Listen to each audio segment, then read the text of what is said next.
You're tuned into All Too Real 2. Be sure to subscribe, download, share the show with a friend, and stop by all2real2.com for our social links, Patreon, and TeePublic store info. Hi, I'm Chris. And I'm Jeremy. And I'm Fergal. And we're from Movie Smash. Comic book movies are having a golden age right now with the MCU. Movies based on comics aren't necessarily a new thing, but they're a big thing. Join us every other Tuesday on Movie Smash. We explore these movies and find some hidden gems. Every other week, we revisit some of the best. And some of the worst movies based on comics or graphic novels. Was Green Lantern as bad as you remember? Heck no! Is Time Cop the most accurate time travel movie ever created? Absolutely. Was Mystery Men way ahead of its time? Should they be revisited? Should they be forgotten? Join us on Movie Smash and find out. Listen wherever you find your fine podcasts.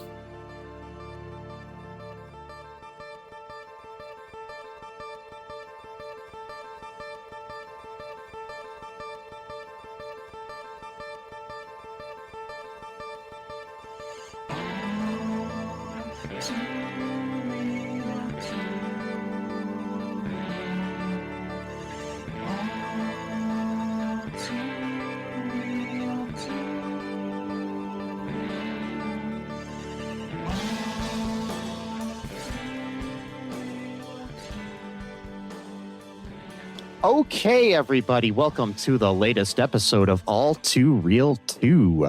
My name is Michael E. Cullen II, and with me, as always, is... Destiny Salty was there for my birth heart. Salty was there for your birth in Carta? Yep. That's a weird name. It's, yeah. Yeah. It makes sense when we get into it. Oh, okay. Yeah. When we get into the salty water? No, I mean, I get it. I guess, yeah, that too. But I meant like when we get into the episode. Oh, okay. But we can also get in salty water as well. So. Well, I'm actually sitting in a pool of salty water right now. All right. Well, hey, that's cool. Yeah. Yeah. I mean, my legs changed into like fins, though. It's weird. I have a question about that later. We'll get into it.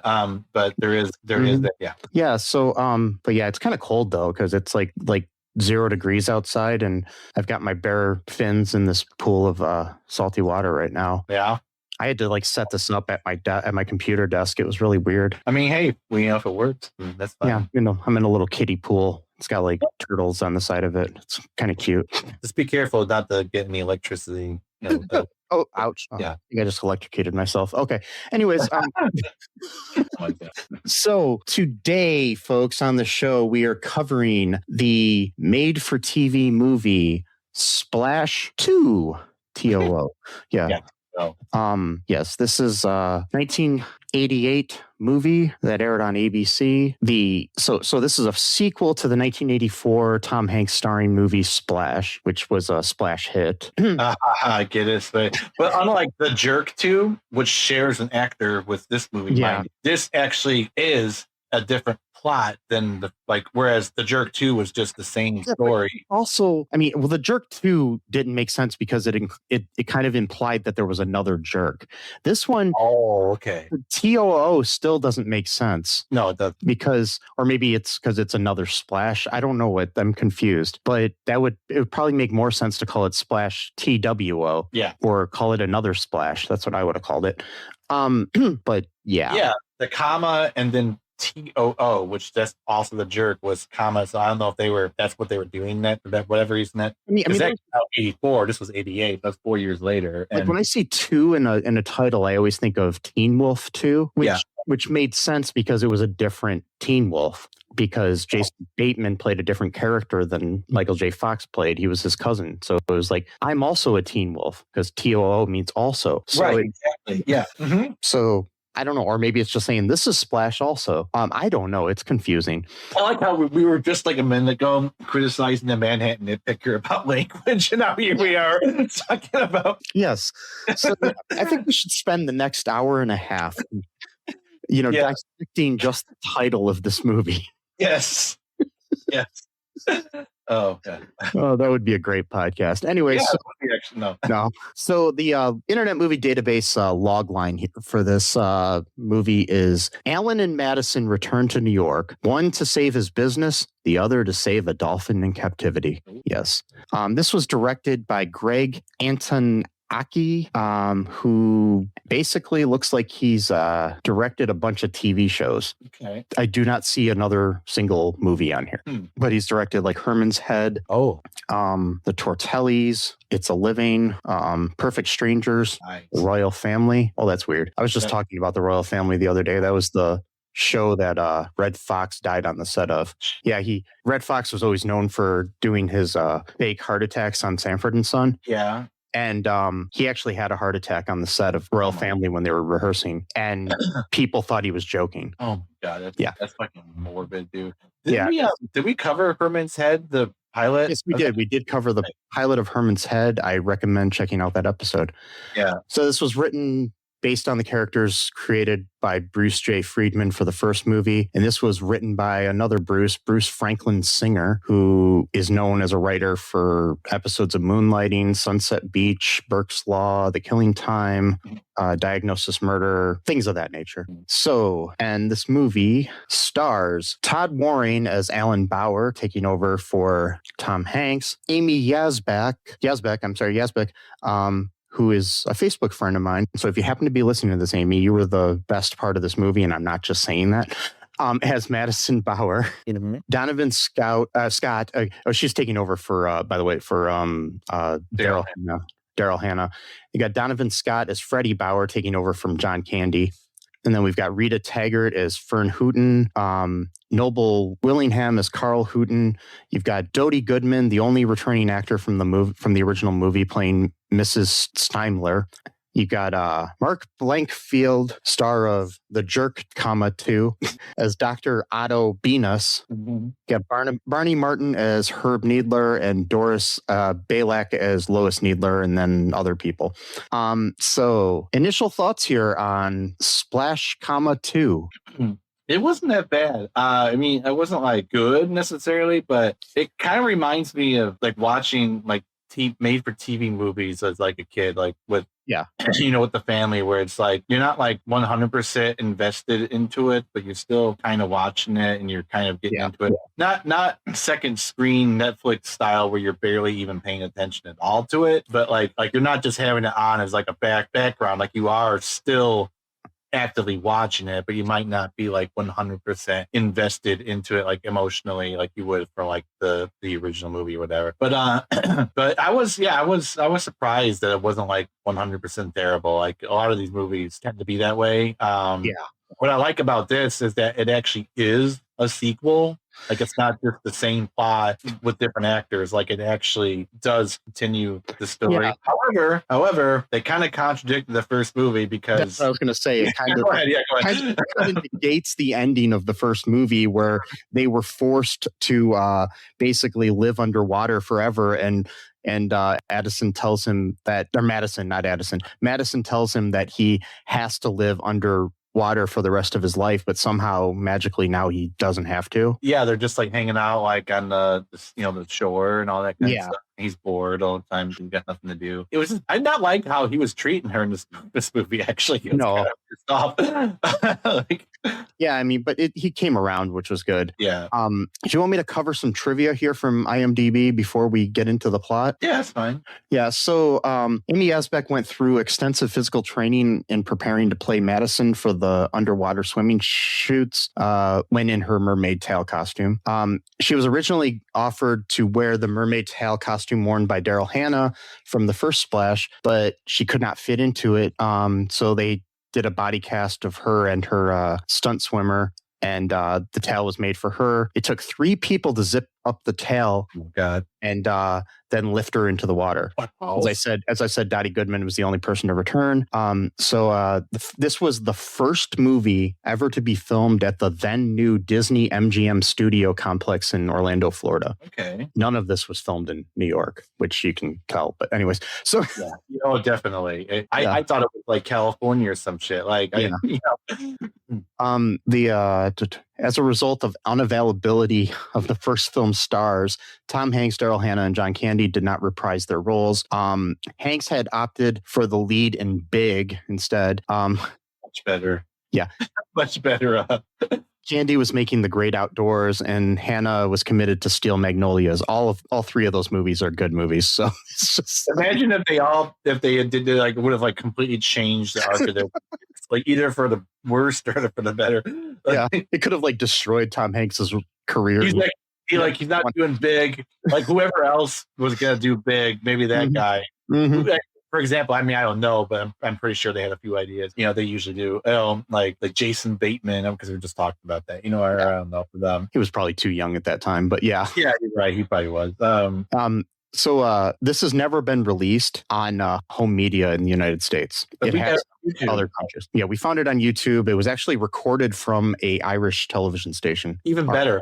I like it when it does that shit. Yeah, RTE. So like it's almost like we're getting like bootleg. I guess technically it is bootleg, but nobody cares too much about it. And that's something that's gonna be like Todd Waring, who plays Alan Bauer in this sequel film, also played David Bastner in the TV spin-off of Nothing in Common. Both roles were originated by Tom Hanks. Wow. So yeah, there was a short-lived spin-off of the movie Nothing in Common. Okay, well, yeah, that's Nothing in Common. I remember liking that movie. That was Jackie Gleason and Tom Hanks. Oh, interesting. Yeah, I don't think I've seen that one. Yeah, I remember it being like one of those movies that I would probably catch like halfway through and then finish watching it again later, because it like when we had like free HBO or Cinemax or Showtime or something. So, right. Yeah, that's cool. So, what goes down in Splash Town? Well, I guess like we said, he's just getting antsy. He's not having much fun. He is it Alan Bauer or Freddie Bauer? That's Alan is the main guy. Yeah. Yeah. So Alan, he's not having any fun. He's just kind of bored, just hanging out with his wife, which that kind of already indicates that there's probably some problems in the marriage where you're too not happy with your wife. You're like, I'm bored. I'm bored. See, if I were writing this, I would have had them going to a therapist who was like a dolphin. Yeah, like a mermaid therapist or something like a merman or a mermaid therapist. And so, because he just kind of like, he kind of feels guilty that he left the business to his brother, I guess, who's kind of not very good at running that family business. So she's like, well, we can always go back, which again, can't, because it goes against the rules of the first movie, but fine. But let's think about that. What's that? It's 4 years later and people are watching this on TV, so they won't remember, right? They won't remember that. This is before continuity became like a thing that people care about. Like this is before like, in episode 4, minute 15 and minutes and 17 seconds, there's like this the locker from the show, it's got a red combination lock. But then in episode 7 of season 2, it's actually purple. Well, is that like a symbolism? Because like red, purple's kind of like it's like red, but it's like it's not. It's like blue. No, it's just that Jimmy in the prop crew lost the red one, and they had to replace it, and they didn't have a red one. that's the thing too. Like with Stranger Things, for example, like the whole conformity gate thing. Yeah. Like people were literally like dissecting. Like they were putting like way more effort in this than the actual Duffer Brothers were about their own show. Mm-hmm. They're like, "What? This might be like a different timeline, or Vecna's playing with their minds, but then he got some things wrong, and like that's the reason why it looks different." Like I remember one person was talking about how Will mentioned that he likes milkshakes from this place, but that was like a place that was popular during Vecna's time as a kid and teenager, and so that proved that was Vecna, but he accidentally put his own memory into the fake memory. I'm like, no, that's not happening, dude. None of that is happening. And it would be cool if it was, but like, so no one really cared about this stuff back then. Like, who cares if a main plot point, like one of the biggest plot points of the whole movie. People spend more time analyzing TV and movies now than Congress does actually reading the bills that they pass. Right. Yeah. So true. No, it's true. It's true. So so they go back. Because he cares more about his produce business than they care about actually serving the country if they get paid for it. Anyway, so they swim back to New York or whatever to help, and of course they got the John Candy like character who is looks a little bit like him, but not really too much. He wants to. Oh yeah, that's the other thing too. She has like this weird device where you can like communicate. Like I don't know if it's like a seashell but you can actually like no, it's just like in water. And she just like moves her hand and can do it. It's not like, I don't even think there's a device. It's like mermaid magic, basically. Yeah. So they're talking to him. Wasn't a thing in the first movie at all. So that's the new another movie made up. Okay. Maybe she got extra powers after she went back. I don't know. And so they're actually communicating with Alan's brother, Freddie. Is it Freddie? Yeah. Freddie, and then Freddie thinks he's like a man, like he's hallucinating, imagine the whole thing. So he leaves it, and they're like, oh shit. And then he finally makes it back, and Alan makes it back, and because Freddie's trying to secure this business deal with this guy, and he's not really doing a very good job at it. So then Alan comes in to save the day, and then Freddie's like surprised to see him. He's like, wait, what are you doing here? And blah blah blah. And then sorry, I'm like, I don't know why I'm coughing so much. Probably from all the seawater I've been drinking now. I'm like, trying to swim. You got to stop that. I got to stop drinking salt water. I know. And then so they for a cough though. So I don't know. I'm just drinking bottled water, bottled salt water. No, I'm kidding. So they go. He wants to help fix the family business because it's struggling without him. Because he's more of the organizational brother who knows how to do that stuff better. And then so they buy a home, or they rent a home. They got this really basically what happened was Freddie sold Alan's apartment that he had in Manhattan and then bought a piece of shit in the suburbs. Which I think that they, maybe they had like 2 like Tom Hanks movies on their mind when they did that, because there was the movie Money Pit that would come out before this. So right, exactly. And then they got this really nosy neighbor who's always like, by the way, there's a scene in this movie that I was absolutely shocked was in a made-for-TV movie that families would likely be watching. We'll get into that later. But sorry, my microphone was. Oh, you're good. Sometimes it distorts if I touch the wire incorrectly. So they got this really snoopy neighbor. Things are going okay for a while. All she needs to do is be in salt water for like a few times a day or something like that. Yeah.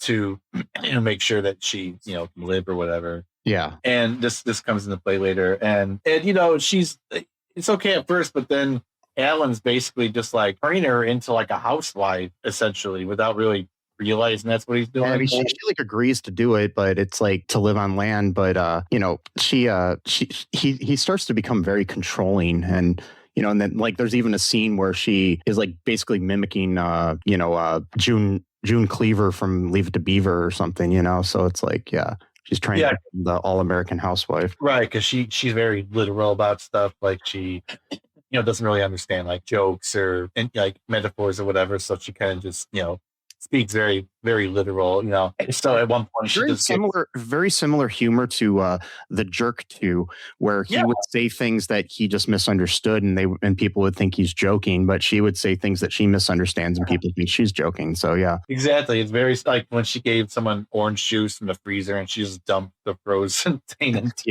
into the cup. Then she just kind of sat it down like, oh, thank you. Yeah, and that brings us to the fact that, okay, so the produce people, they're trying to get this big deal with this big shopping center people that this guy, Carl Hooten, and his company that owns like some chain of grocery stores or whatever, and for their produce. And so basically his wife comes over sometimes to Fern, and she becomes friends with Madison. So which is kind of cool. She's kind of like, she's kind of the one that kind of like tells her like, you should do what you want to do and don't worry about, your husband. That kind of plays into her plot. Cause like there's like 2 separate plots going on. There's her thing. And she ends up finding this dolphin called Salty that she knows, like personally friend, like who's now like basically in a lab by to play the jerk in the last movie.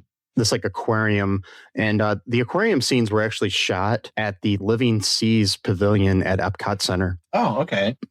Which is now, I guess, called the Sea or something like that, and it's like I think it's got like a Finding Nemo like overlay to it now or something. So, wow, yeah. So this guy, he's got this back when Epcot was actually like supposed to be a learning place, and now it's like any other theme park. Right. Yeah. It's just like So. She finds Salty, it's his dolphin's name, in a lab at the aquarium. This guy, our villain in the story, he's got the most diabolical idea ever. but for possibly the lowest stakes in human history about what his actual grand design is. He wants his device to control dolphins, like go into their minds through like electro whatever, I don't know, whatever it is, some kind of sciencey shit, and then actually get into the minds of the dolphins or control them. I'm like, okay, that's pretty interesting. Like, what's he gonna do with this? Is he gonna like create like a dolphin army to do his bidding? No, his plan is to have the dolphins lure tuna fish into the nets better so that they can catch more tuna. What? That's why you're building this? Like, what? I mean, does he work for like Starkist on the side or something? I mean, for Chicken of the Sea, something like what's going on? He got some side deal with them, but we don't know that's his idea. And then his lackey, he treats like shit. He's like, well, won't the, because he doesn't want the dolphins to eat any of the tuna as their reward. He wants them to be enslaved and work for free, literally enslaved and not brainwashed, mind controlled. And then he's like, well, won't the dolphins starve? He goes, oh, possibly. So wait, you care that much about getting more tuna fish that you don't want to even give them a few fish to live off of? How much tuna are you going to be saving by doing it? But you see, the thing is with this plan, it's much like modern day conservative plans where they only care about this moment, because you're not thinking through things, because eventually if you do this, you're going to kill all the dolphins. Then who's going to corral all of your tuna into one place? There you go. It's a perfect metaphor for what's going on. Yes. For what has gone on. It's just like people don't care about the environment because, I'll be dead by the time, whole planet melts away and shit. But whatever. Future generations, fuck them or whatever. Yeah. And so that's his big design, is he wants more tuna fish and doesn't want to feed the dolphins, doesn't want to pay them. So he wants dolphin slavery is what he is. He's a dolphin slaver. Yes. So that's his big. That's the guy who played the jerk or Nathan or not Naven in the Jerk 2 4 years before this movie. Yeah, Mark Blankfield. Yeah, and he was kind of funny. He was like a stupid villain, whatever. Fine. He seemed to know though that Madison. I don't know if he knew that she was a mermaid, but he had some. He knew she had an ability to communicate with Salty. So that's what it was. Yeah, so he wanted to use her to help with his his grand plan, but it didn't work out. So that's her story going on, and she basically wants to free Salty. Yeah, because that's like an actual personal friend of hers that she knows in real life. And then she'll meet up with her husband, Alan, here and there. And a lot of the stuff they're doing is separate in the movie. They're not doing a whole lot together. When they do, again, it's Alan just basically trying to control her. But I got to get to the scene. So, the whole Aquarian thing, that's where they're going to do this fundraiser bullshit. She's kind of feeling great about it because it's like, well, And so there's a scene where he accidentally spills water on her at the restaurant. I don't understand, because she said salt water. Are they drinking salt water in the restaurant? Why would this do anything to make her fins come out? Like, I don't. That's one thing that confused me, because I don't know. I'm not sure what the lore here is. Well, because earlier though she said as long as I have access to salt water. I don't know, she said every few minutes. When she's in the salt water, her fin comes out and her legs go away. But for some reason, like in this restaurant, he spills what I'm just assuming is a regular, glass of water that your waiter gives you or whatever. But yeah. And so this scene, I am shocked. 1988, that this was on a made-for-TV movie that, again, probably families were watching together. It was not like some. Oh no.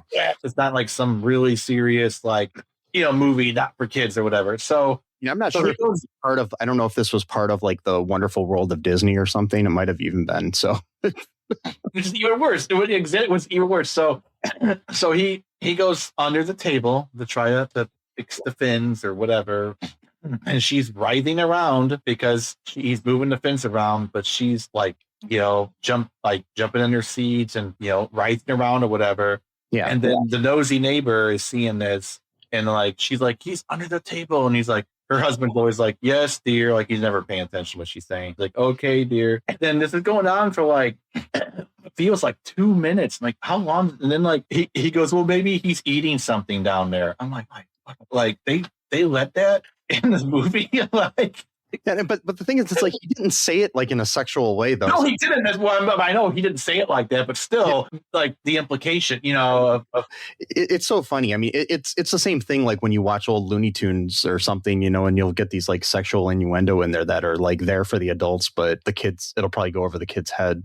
Yeah, but this was pretty because this went even further because she had a wet spot on her pants because of the water. So they're like, okay, so now we're really we're just going all in on this joke now. Yeah. And so he had to put like something like, so that he grabbed a wine list from wine list. Yeah. And so we're like, wow, they let this happen, which is weird because like I was talking about later about the other show, how that was also, but even with that show, that was actually more subtle than what was going on. Yeah. I mean, like, to be fair, she wasn't like making a whole bunch of noise. Like, she wasn't doing like the Meg Ryan thing. She wasn't like, but still, she was moving around, that, and like, again, I was watching this earlier as I was eating lunch. For real. Did you spill water on yourself? No, actually eating lunch, like not a metaphor, like for real. Like I was eating oh my God. I was literally eating the taco. I'm not joking. So yeah, we'll just like breeze past that. Also, but I just realized the extra metaphor of what I was eating at the time. So how about the local sports teams and the games and things? Yeah. Exactly. Okay. Yeah.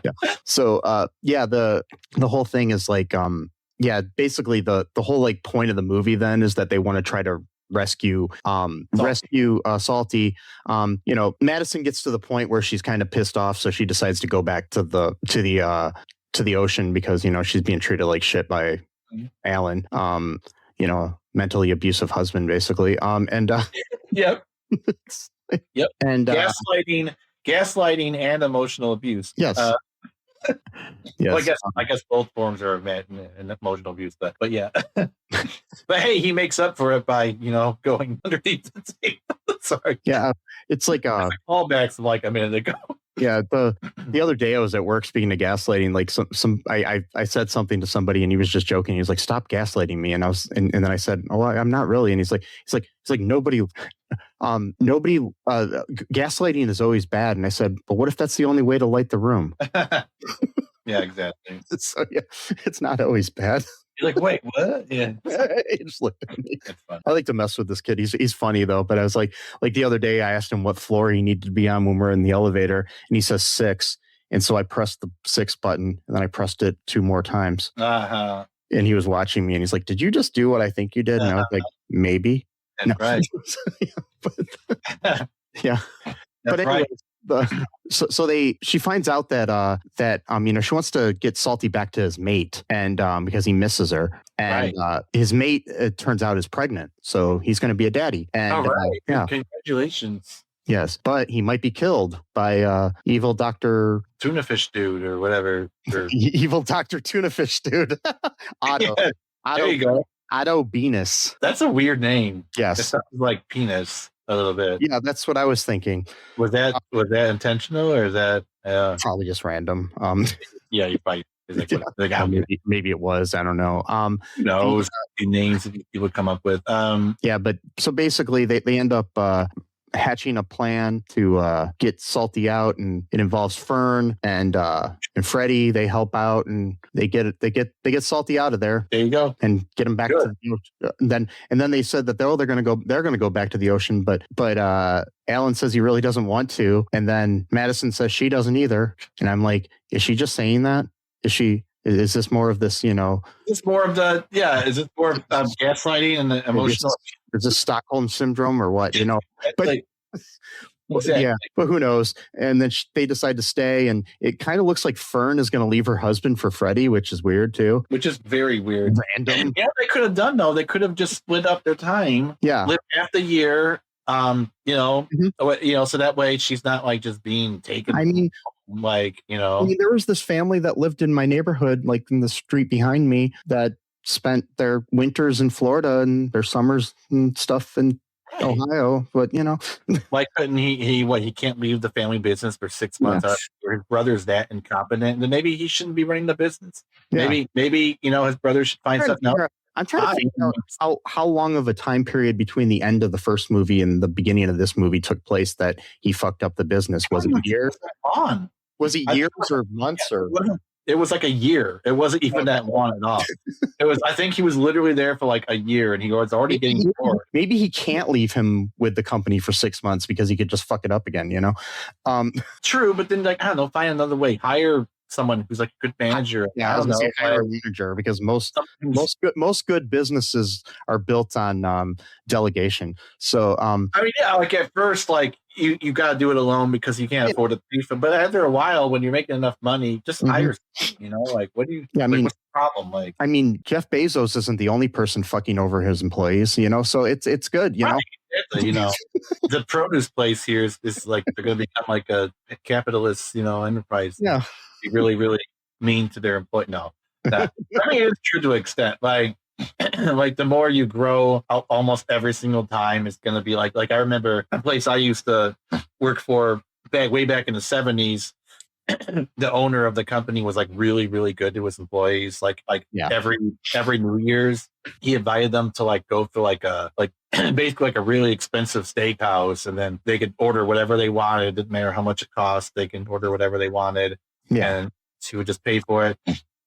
They gave them all like really hefty Christmas bonuses every single year. Not only that, he also gave them steaks as well, like not in connection with the actual steakhouse, like just separate from there, and a bottle of champagne to all of his employees. Like I don't know how many were working there. Maybe it was like 10, 12, 15, whatever. But but then the more corporate it got, then the less money when he stopped running the business. I mean, he sold it to someone else because he couldn't run it anymore, whatever. And then that's when it started getting more corporate, and there wasn't really steak dinners anymore. There wasn't any Christmas bonuses. So, it pretty much happened. So yeah, we could have actually seen a very much worse version of this movie where the produce just becomes like really evil, and then there's like a revolution in the thing, and people like start throwing bananas, like Banana Republic, literally a Banana Republic. And then that would have been the end of that movie is him being like decapitated and his head's just on the pike at the end of that. And I used to my shirt at Banana Republic. Yeah.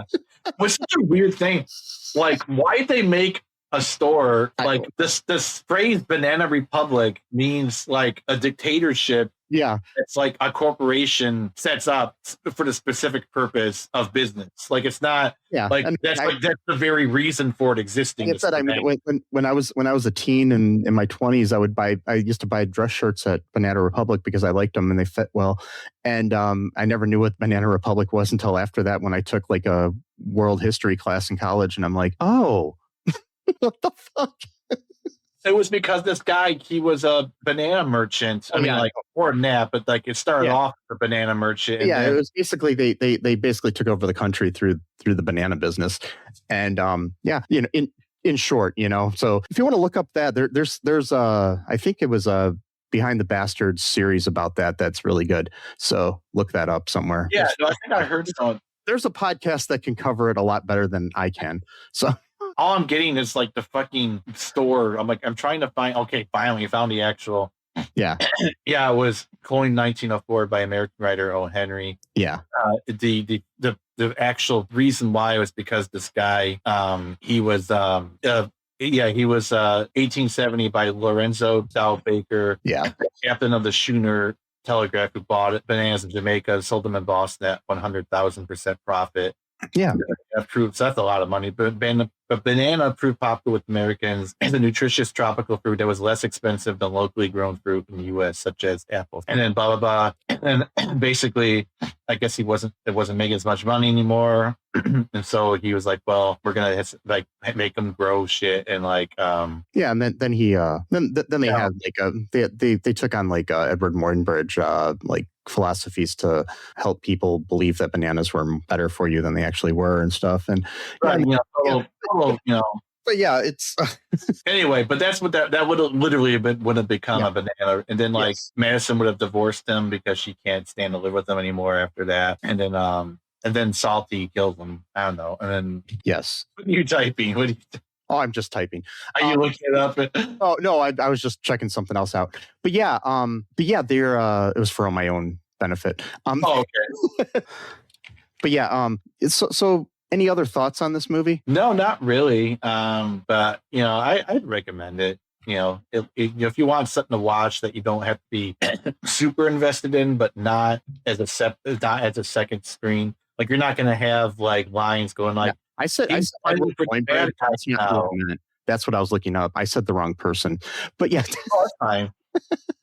But it's not. You're not gonna have a line in the movie going, "He's playing for the bad guys now," so that people look up from their phones to realize what's going on in the movie. Yeah, like you are gonna have to actually pay attention to the movie somewhat. It's not, but like you don't have to be like super invested into it at the same time. So it's like one of those things where it's kind of like in between the extreme of like being like totally invested in it, but also not just like having it.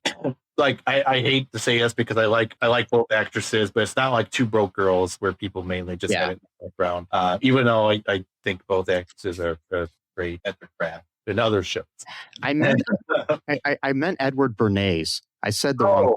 Bernays, okay. Edward Boinbridge was a photographer. Edward Bernays was the father of public relations and the nephew of Sigmund Freud. That's who I was thinking of. Anyway, so it was just bothering me that I said the wrong person. So I had to correct that, folks. Right? I mean, hey, that's a good thing. That's a good thing to actually care about, facts and not make AI videos and pass them off as real to create political instability in a country, especially when it comes to hot button issues, just murder and killing and stuff like that, and little known fact is this whole time we've been recording this podcast since the beginning, I've been AI. What? No. God damn it. Actually, the whole time I've known you and we've been friends for, like 2 decades, I've been AI this whole time. So AI existed in 2004? Yes. Really? Wow. That's pretty advanced. Wow. Yep. I mean, I look like a human and everything. So, yeah. Like life without AI was just like so. Yeah. I'm from the future. Yes. I remember like I was so amazed when you could convert songs into MIDI format and that you could basically hear the song but through a completely different format. Like to me that freaked me out where to me that was like what? Like we took a Metallica song and we put it in completely different format so we're hearing it different, but it's the same notes, the same chords, the vocal. Obviously, the vocals were usually played by like a piano note or whatever. They weren't actually real vocals, but like now it's like I just go on Suno and I could be like, write a new metal song that's like also like Japanese city pop jazz, and then like it takes like 30 seconds to a minute, and then there you go, a full-fledged song is made for you that actually sounds somewhat decent. It's just wild, man. Like this, that's a weird tangent anyway. Never mind. But like, it's just... I mean, well, in my opinion, next week we're going to have Splash, 3 completely made with AI. Oh, God. Well, what was that? I was really surprised by that one actress that I used to have respect for, maybe not so much anymore, but where she basically was making a show that was partially made by AI, but partially made by humans. I'm like, why would you do that? Like, why are you like, I mean, I guess I'm a hypocrite. I'm making AI music, but I'm making AI music that intentionally sounds. I don't know who you're talking about. I have to look into that, but I do know that Darren Aronofsky is making a series about the Revolutionary War completely done with AI. Come on. I've seen there's a trailer out for it at the time that we're recording this, and it doesn't look horrible, but it also looks creepy. So yeah, it's the Uncanny Valley shit. There's a whole psychological phenomenon about something that looks too close to human, but not 100% scares people more than like seeing like a completely different creature. I was at my mom's for Christmas this past year for like, it was the day after Christmas actually, but they decided to randomly watch The Polar Express, and that just creeps me out, that movie. I mean, we did interview one of the stars of that movie, Eddie. What's his name? Eddie. Shit. I'm getting old. Yeah, it's all right. Eddie Deason. That's his name. Oh, right. Yeah. He was one of our first interviews for this podcast. So if you want to listen to that, go ahead. But Eddie's kind of a weird dude. But hey, we all. Yeah. The heck? No, he's still. Okay. For some odd reason, this one website is saying that he died, but he didn't die because everything else is saying he didn't. So, anyways, Eddie Deason, it's still alive as far as I know. That's good. Unlike Catherine O'Hara, which really made me sad. Yes. Or makes me not me. Mm-hmm. Anyways, folks.